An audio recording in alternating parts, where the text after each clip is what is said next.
आप सभी को हीरा जी का प्यार भरा नमस्कार। साथियों, सुशांत सिंह राजपूत के केस में हमारे बिहार के गौरव, बिहार के डीजीपी माननीय श्री गुप्तेश्वर पांडे जी का अहम योगदान है। जी हाँ दोस्तों, ये हमारे बिहार के वे ऐसे शेर हैं जिन्होंने सुशांत सिंह राजपूत के लिए आकाश पाताल एक कर दिए, और उनके बारे में हमारे भोजपुरी के प्यारे गायक छोटू बिहारी जी के द्वारा विस्तार से सुनिए। और रही बात, हम तो उनके बारे में और गायक जी के बारे में ये गाना बनाने के लिए यही कहेंगे, और हमारे डीजीपी साहब ने जैसे काम किए उनके लिए उन जैसे शेर के लिए हम तो यही शेर कहेंगे।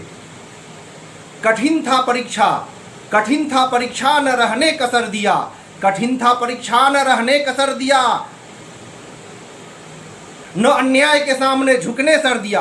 कठिन था परीक्षा न रहने कसर दिया, न अन्याय के सामने झुकने सर दिया।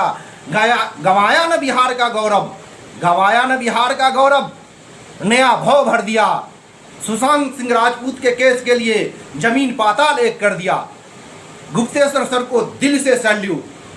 और साथियों, अब हमारे छोटू बिहारी जी के गाए हुए गीत को आप सुनिए, और अच्छा लगे तो हमारे YouTube के चैनल को सब्सक्राइब करें।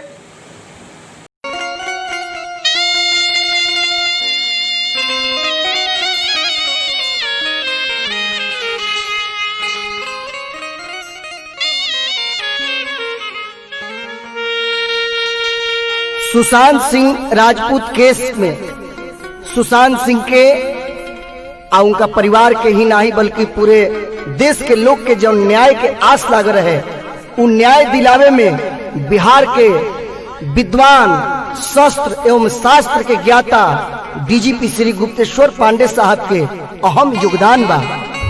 ई चर्चा खाली बिहार ना बल्कि देश में हो रहल बा, देश स्तर पर हो रहल बा।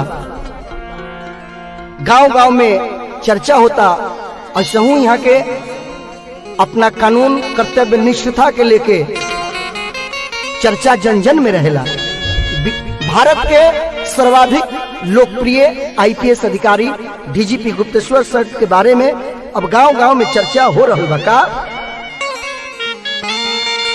रउए चलते कितना दुखियन के भला हो गईल, आ कितना अपराधियन के सजा हो गईल।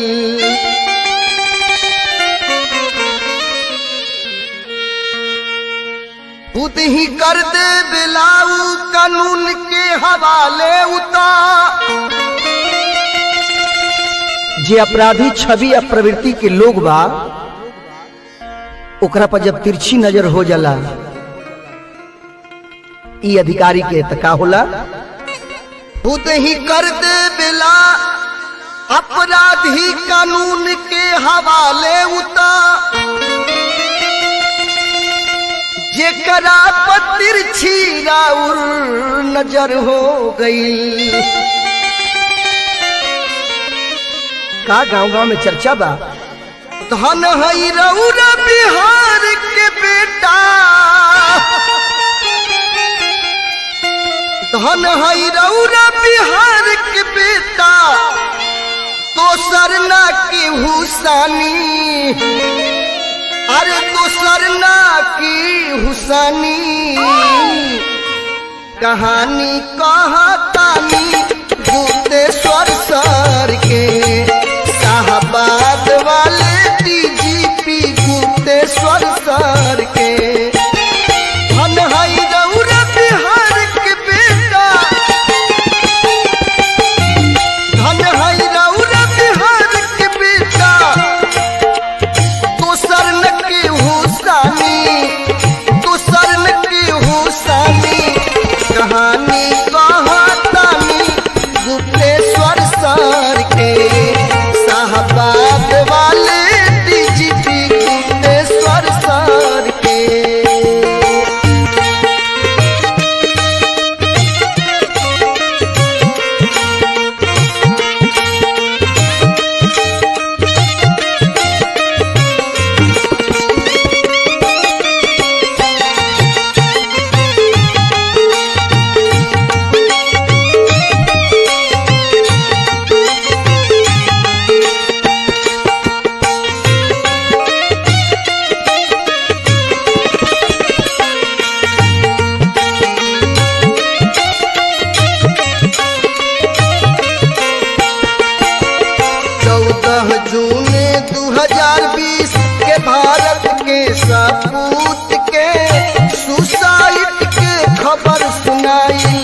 सुशांत सिंह राजपूत के।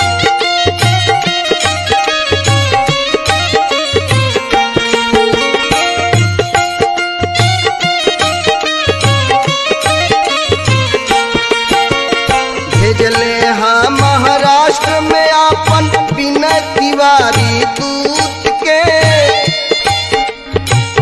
के क्वारंटाइन उता दे दिलस सबूत के। क्वारंटाइन करके महाराष्ट्र सरकार, उद्धव सरकार ये साबित कर दिलस कि वो लोग अपराधी के बचावे में आए हैं, हत्या के सुसाइड साबित करे में वो लोग लागल बा। 14 जून 2020 के भारत के सपूत के सुसाइड के खबर सुनाई सुशांत सिंह राजपूत के।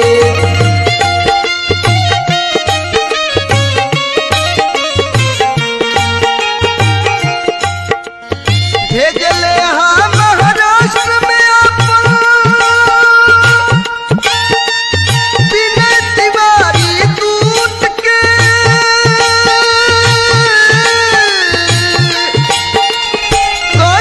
क्वारंटाइन उता दे दिलस सबूत के।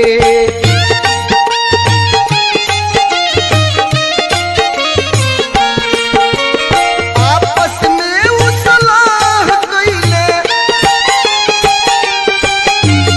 आपस में सलाह कइले नीतीश सरकार से, नीतीश सरकार से सुसाइड के नाम दियाइल मर्डर के, सुसाइड के नाम दियाइल मर्डर के।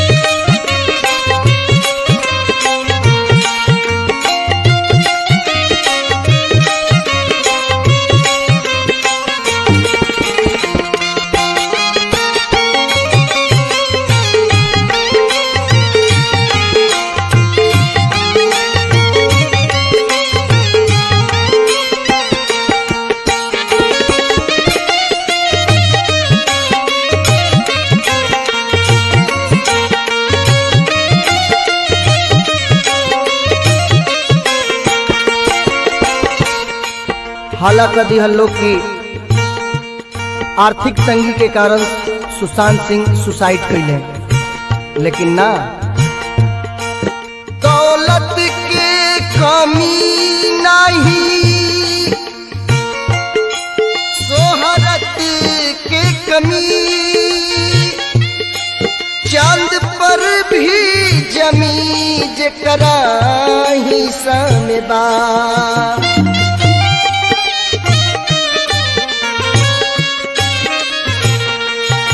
समझे खातिर अतने काफी बड़ुए,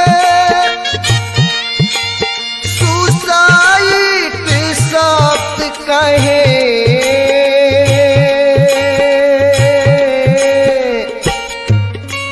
ओकर ही सामे बा, ओकर ही सामे बा।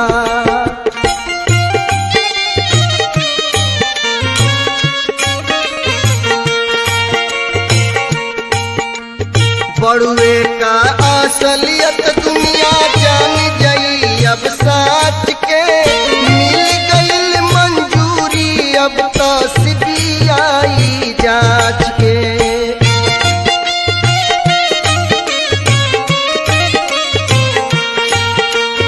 मुंबई पुलिस रह जाई अब मलत अपना हाथ के,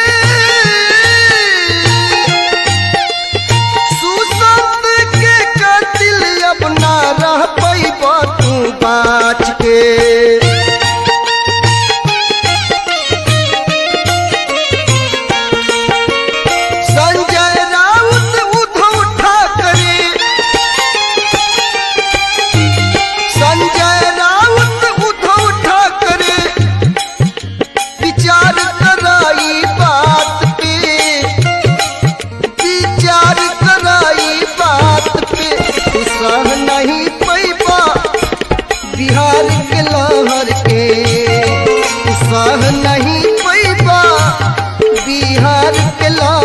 के कहानी सुनिला गुप्तेश्वर सर के शाहबाद वाले जीती गुप्तेश्वर सर के।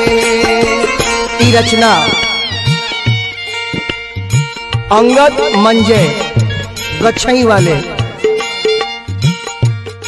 जीत स्टूडियो राकेश भैया के यहाँ रिकॉर्डिंग भई। यह गीत के सुनी आए मुद्दा के और मजबूत कल जाओ जोर शोर से, ताकि न्याय शीघ्र मिलते बा और शीघ्र मिले। धन हई रउरा बिहार के बेटा, धन हई रउरा बिहार के बेटा, दोसर न केहू सानी, दोसर न केहू सानी। कहानी कहतानी गुप्तेश्वर सर के शाहबाद वाले डीजीपी गुप्तेश्वर सर के शाहबाद वाले डीजीपी गुप्तेश्वर सर के शाहबाद वाले डीजीपी गुप्तेश्वर सर के गेरुआ बांध वाले